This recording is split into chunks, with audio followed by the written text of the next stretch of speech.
Antes de sumergirte en este video, debes saber que lo que estás a punto de escuchar abarca siglos, imperios y sistemas religiosos enteros. Pocos temas han capturado la imaginación y la fe de la humanidad tanto como la segunda venida de Cristo. Para algunos es un acontecimiento literal e inminente. Para otros, una metáfora que moldea culturas y creencias. Pero hoy vamos a hacer algo diferente. Salgamos de la burbuja del dogma y recorramos un camino histórico y profético, uniendo las escrituras antiguas, las interpretaciones medievales, los movimientos sociales modernos y las preocupaciones de nuestro tiempo. Prepárese para ver la segunda venida no solo como un acontecimiento futuro, sino como una idea viva que ha dado forma y continúa dando forma a la historia de la fe. Suscríbete al canal, activa la campanita y comparte este vídeo con quienes tienen el coraje de cuestionar, buscar y reflexionar sobre el destino final de la humanidad. La profecía de la segunda venida es quizás el hilo más tenso y pulsante de la historia del cristianismo. Se cierne sobre el tiempo como un clarín divino que todavía no ha sonado, pero que se siente. Desde los primeros siglos de la era cristiana hasta nuestros días, esta promesa ha inspirado a mártires, provocado revoluciones, alimentado la esperanza y también generado miedo. Está en el centro de la teología, pero también en los márgenes de la cultura popular. Pero ¿de dónde surgió esta idea? ¿Cómo se ha entendido a lo largo de los tiempos? ¿Y por qué, incluso después de 2 milenios, todavía arden los corazones de millones de personas? Entender la segunda venida es comprender un viaje espiritual que comienza en las páginas de Daniel, estalla en imágenes vívidas en Apocalipsis y continúa vivo en los rincones oscuros de las catacumbas, en los púlpitos de la Reforma e incluso en los titulares del mundo moderno. Hoy rastrearemos esta línea de tiempo sagrada y controvertida desde el pasado susurrado hasta el futuro prometido. El primer gran aliento profético sobre el fin de los tiempos aparece en el libro de Daniel. Allí, en medio del exilio babilónico, un joven profeta judío recibe visiones que aún resuenan en el alma de la humanidad. Sus interpretaciones de sueños reales y simbólicos, como la estatua con cabeza de oro y pies de barro, o las 4 bestias que emergen del mar, son más que alegorías. Son mapas espirituales que anuncian el ascenso y la caída de reinos y el surgimiento de algo mucho mayor. En Daniel 7 aparece el enigmático Hijo del Hombre, viniendo con las nubes del cielo, recibiendo dominio, gloria y un reino eterno. Aquí nacen los primeros esbozos de la segunda venida, un retorno triunfal, cósmico y soberano. Para los judíos en el exilio, esta profecía era esperanza. Para los cristianos venideros se convertiría en la base de la escatología. Daniel no ofrece fechas, pero marca el tono. El final no será un colapso, sino un clímax. No un caos, sino una coronación. Siglos después, otro exiliado, ahora en la isla de Patmos, recibe visiones que sacudirían al mundo. El Apocalipsis de Juan es quizás el texto más simbólico, temido y malinterpretado de las Escrituras. Jinetes, sellos, trompetas, dragones y un trono llameante componen un mosaico profético que no solo anuncia la segunda venida, sino que la dramatiza con una fuerza casi cinematográfica. Aquí la figura de Cristo glorificado regresa no como el Cordero sacrificial, sino como el Rey victorioso, montado en un caballo blanco, con ojos de fuego y una espada afilada saliendo de su boca. La batalla final entre el bien y el mal se desarrolla antes de un juicio cósmico. Y aún con toda su complejidad simbólica, el Apocalipsis refuerza un mensaje directo. El regreso de Cristo será inevitable, global y absoluto. Contrariamente a las expectativas modernas de fechas y cálculos, Juan nos da algo más grande, la certeza de que el mal terminará y la luz triunfará. Para los primeros cristianos, la segunda venida no era un concepto teológico distante. Era una expectativa viva, diaria y urgente. No veían el regreso de Cristo como algo remoto, sino como un acontecimiento inminente en cualquier momento. Las cartas de Pablo rebosan de esta urgencia. En 1 Tesalonicenses 4, 16, 17, escribe acerca del Señor descendiendo del cielo con la trompeta de Dios y los muertos en Cristo resucitando primero. La anticipación era tan intensa que muchos creyeron que aún estarían vivos para presenciarlo. Esta esperanza no era solo doctrinal, era una fuente de coraje sobrenatural para enfrentar las brutales persecuciones del Imperio Romano. Cada insulto, cada arresto, cada ejecución fue soportada con la mirada fija en el horizonte de la promesa. El Rey regresaría. Para ellos, vivir era Cristo y morir era ganancia, porque pronto toda lágrima sería enjugada, toda persona injusta sería juzgada y los fieles reinarían junto al Cordero victorioso. En el corazón de esta esperanza estaba el concepto de la parusía, un término griego que significa en presencia o llegada gloriosa. Para los primeros discípulos, la fe en Cristo estaba incompleta sin la expectativa de su regreso. La parusía no era una posibilidad, era una certeza. Vivieron y murieron a la sombra de ese acontecimiento futuro. Este anhelo dio forma al culto, la ética y la cosmovisión de los primeros cristianos. No acumularon tesoros en la tierra, porque sabían que este mundo presente estaba a punto de pasar. Ellos soportaron la injusticia porque sabían que el juez justo pronto aparecería. Anhelaban la comunión no solo para recordar al Cristo que venía, sino para prepararse para el Cristo que regresaría. Y aun cuando el retraso duró más de lo esperado, la fe no murió, se adaptó, se profundizó y se hizo más resistente. La parusía fue el combustible invisible que encendió el pequeño movimiento de los seguidores de Jesús, transformándolos en una fuerza espiritual que ni siquiera el poder de Roma pudo destruir. Pero a medida que las décadas se acumulaban y Cristo no regresaba como se esperaba, surgió un profundo dilema espiritual: ¿cómo mantener viva la llama de la esperanza frente al retraso? Algunas comunidades comenzaron a reinterpretar los signos, viendo la presencia de Cristo ya actuando a través del Espíritu Santo. Otros redoblaron sus expectativas apocalípticas, esperando señales celestiales inminentes. Esta tensión entre la esperanza ferviente y la realidad de una larga espera moldeó de manera decisiva la teología cristiana naciente. La segunda venida ya no es solo un acontecimiento cronológico, sino una lente espiritual para vivir en el presente. En cualquier momento, Cristo podía atravesar las nubes, y esto requería vigilancia, santidad y perseverancia constante.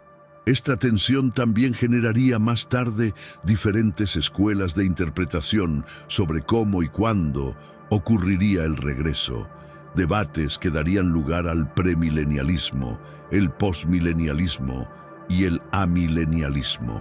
Para las primeras comunidades perseguidas, la creencia en la segunda venida era más que una esperanza, era una forma de resistencia. Di Maranatha, ven Señor, fue un acto de rebelión contra el imperio, una declaración de que César no era el verdadero rey y que todo sistema de opresión estaba condenado a la destrucción.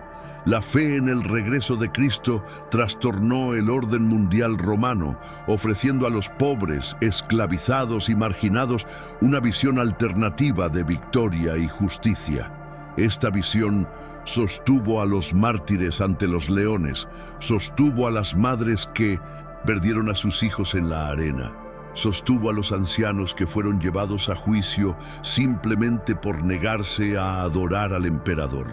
Cada gota de sangre derramada fue sembrada en la ardiente esperanza de que el Rey de Reyes vendría no en humildad como la primera vez, sino en gloria y poder, para reclamar a sus fieles y restaurar todas las cosas. A medida que la iglesia cristiana se fortalecía y pasaban generaciones sin el cumplimiento literal de la segunda venida, comenzaron a surgir nuevas interpretaciones para explicar el milenio descrito en Apocalipsis. El capítulo 20 del libro de Juan habla de un reinado de 1000 años, donde Satanás sería atado y los santos reinarían con Cristo. Pero, ¿qué significó este milenio? ¿Sería literal o simbólico? ¿Futuro o presente? Así surgieron las grandes escuelas de interpretación profética: el premilenialismo, el postmilenialismo y el amilenialismo. Cada uno de ellos intentó reconciliar la escritura con la experiencia histórica de los cristianos y sus anhelos escatológicos. Cada uno de ellos moldearía no solo la teología, sino la imaginación, los movimientos sociales e incluso las revoluciones políticas que vendrían. Comprender estas corrientes es esencial para entender cómo se ha reinterpretado la profecía de la segunda venida a lo largo de los siglos y cómo sigue viva y dinámica hoy en día. El premilenialismo fue la interpretación más cercana a la expectativa original de los primeros cristianos. Para los premilenialistas, Cristo regresará antes de un reinado literal de 1000 años en la tierra. Esta creencia sostiene que el mundo seguirá un camino de creciente corrupción y decadencia hasta el repentino regreso del Salvador, quien destruirá las fuerzas del mal, resucitará a los justos y establecerá un reino visible e indiscutible de justicia. Durante siglos, especialmente durante periodos de persecución y catástrofes sociales, el premilenialismo resurgió con fuerza. Para los creyentes que sufrían bajo imperios crueles o desastres naturales, la idea de un retorno inmediato y una revolución divina absoluta ofrecía una esperanza tangible. La fe no estaba en la capacidad humana para mejorar el mundo, sino en Cristo mismo, que vendría a transformar todo con su poder. Esta corriente moldearía profundamente movimientos como el adventismo y una parte significativa de las tradiciones evangélicas contemporáneas. En contraste con el tono apocalíptico del premilenialismo, el postmilenialismo surgió ofreciendo una visión más optimista de la historia. Según esta interpretación, Cristo regresará después de que el mundo haya pasado por un periodo de transformación positiva impulsado por la difusión del Evangelio y el crecimiento de la justicia social. El milenio, desde esta perspectiva, sería un periodo literal de 1000 años o una era simbólica y prolongada en el que la influencia cristiana crecería hasta dominar pacíficamente las estructuras humanas. Fue especialmente durante la Ilustración y la expansión misionera de los siglos XVIII y XIX que el postmilenialismo cobró fuerza. Los movimientos de reforma social, abolicionismo, educación y salud pública a menudo estuvieron impulsados por esta creencia. La idea de que la transformación del mundo era una preparación para el glorioso regreso de Cristo. El postmilenialismo sembró las semillas de una fe activa en el mundo, produciendo un cambio visible en nombre del reino venidero. El amilenialismo, por otro lado, ofrecía una lectura completamente diferente. Según esta visión, el milenio no es un periodo literal de 1000 años en el futuro, es simbólico y ya está en marcha.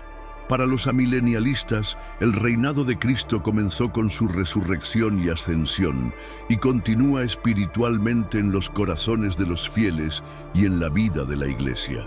Así, Satanás ya ha sido limitado en su poder y el reino de Dios avanza invisiblemente a través de la historia hasta el día del juicio final. Esta perspectiva ha ganado predominio en muchas tradiciones reformadas y católicas, influyendo en la forma en que millones de cristianos ven su misión en el mundo. El amilenialismo enfatiza la fidelidad diaria, el crecimiento silencioso de la semilla de la fe y la confianza silenciosa de que Dios está obrando incluso cuando las señales externas parecen contradecir esa realidad. La segunda venida, para el amilenialista, es el clímax repentino de un reino ya presente, pero todavía oculto en su plenitud.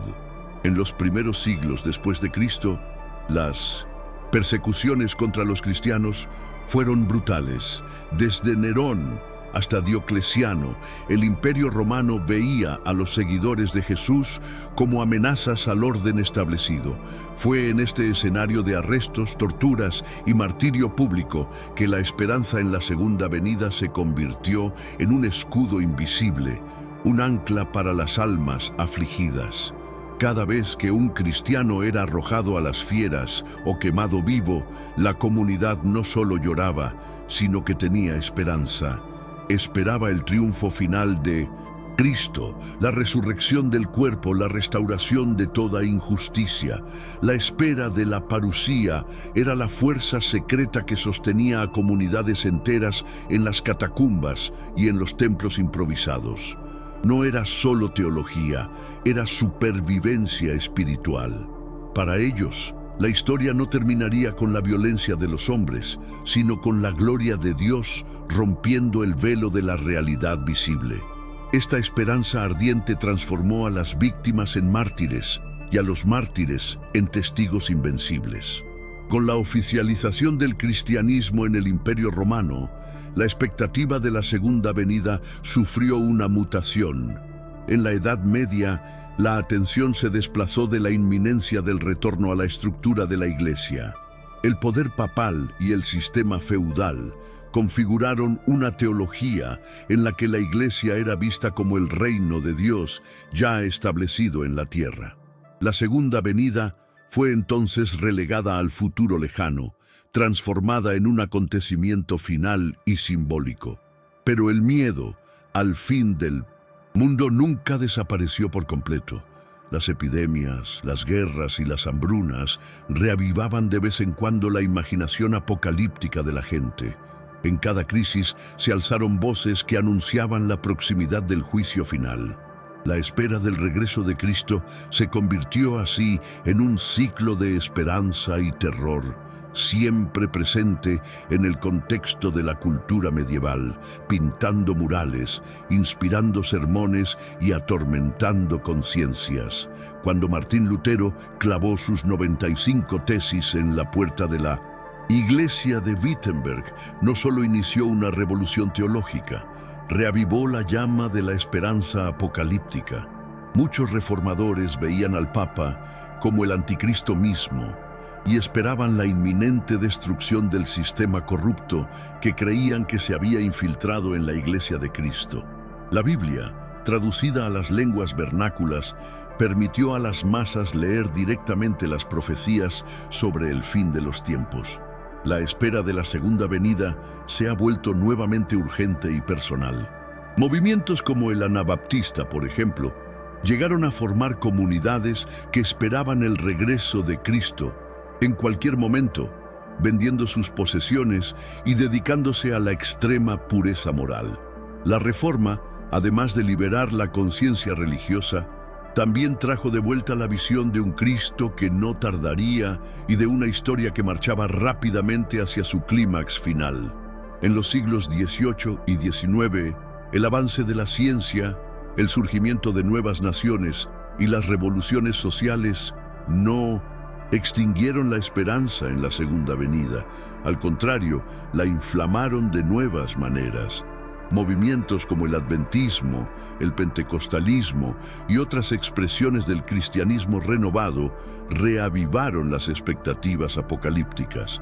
La interpretación profética adquirió nuevos contornos, incorporando signos de los tiempos modernos.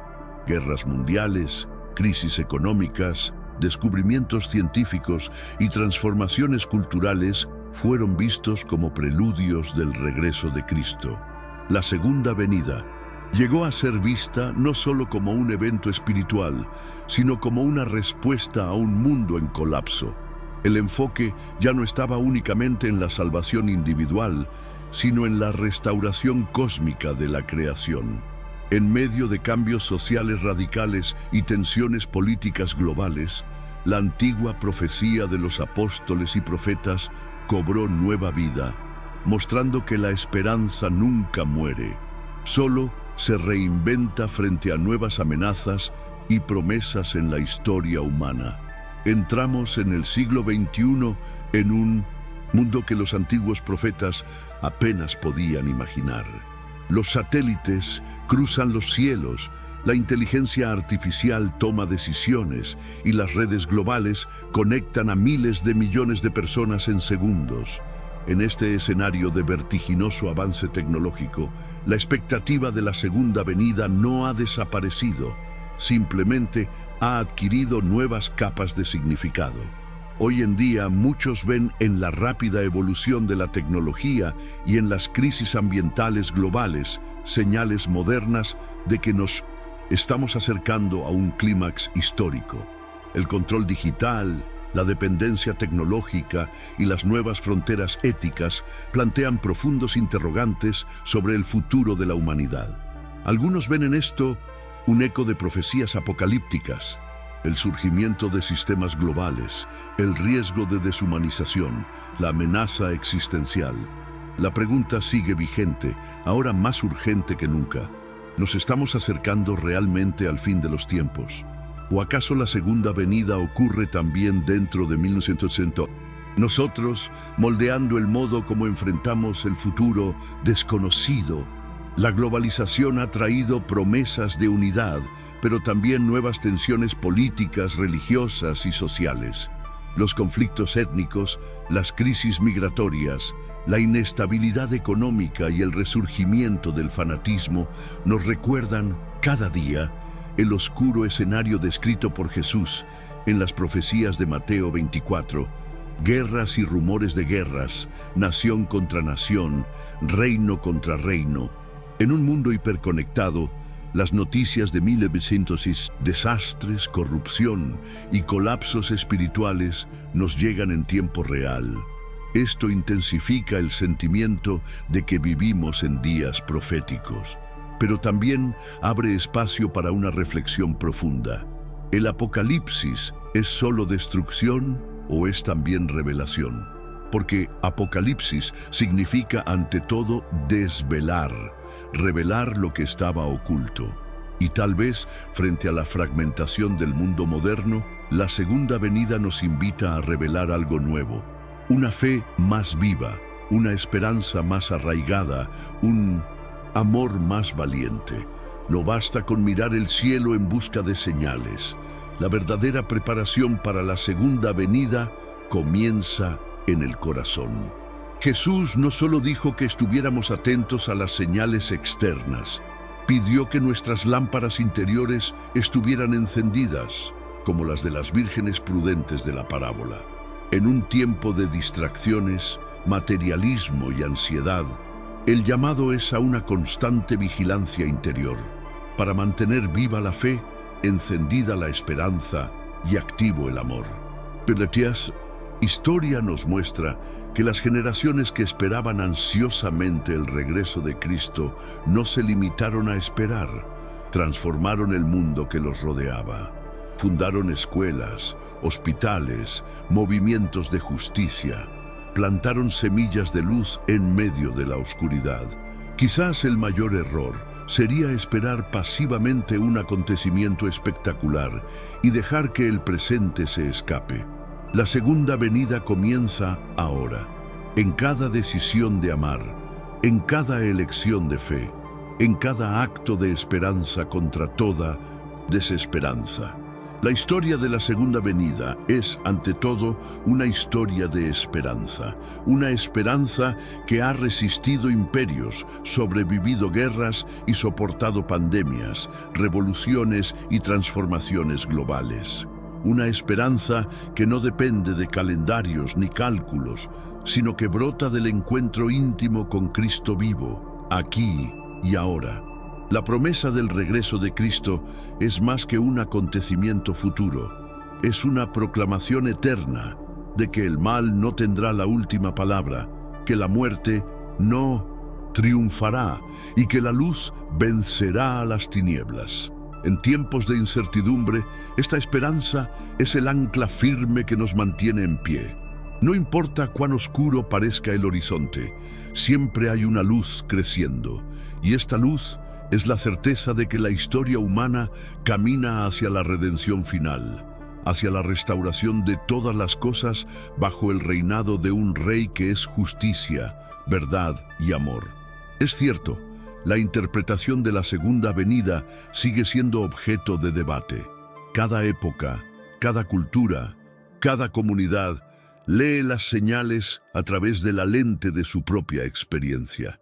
Algunos se centran en acontecimientos mundiales, otros buscan cambios espirituales tranquilos. Hay quienes ven símbolos y hay quienes esperan manifestaciones literales. Y eso es parte del misterio de que Dios permitió que existiera. Tal vez, más que acertar en los detalles escatológicos, Dios quiere corazones atentos, manos dispuestas y vidas llenas de fe. Tal vez el objetivo nunca fue que entendiéramos perfectamente los tiempos y las estaciones, sino estar preparados, como soldados que esperan la señal del general, como novias que esperan la llegada del novio. El debate es sano, siempre que nos lleve no al miedo o al orgullo, sino a la adoración, a la vigilancia y a la acción inspirada por la esperanza. Hoy, al concluir este recorrido por la historia de la segunda venida, la invitación que resuena es sencilla pero profunda. No dormirnos, no te rindas, no te rindas. La promesa está viva, la historia sigue en movimiento. Y cada uno de nosotros está llamado a ser más que un espectador, a ser parte activa del gran drama de la redención. Lea las Escrituras con ojos nuevos. Oremos con expectativa.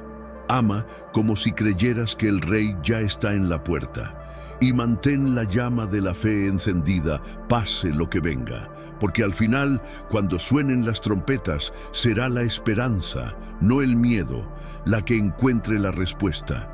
Será la luz, no la oscuridad, la que triunfará. Y será el amor eterno de Dios, el que finalmente coronará la historia con redención y gloria sin fin. Maranata, ven ahora, Señor Jesús.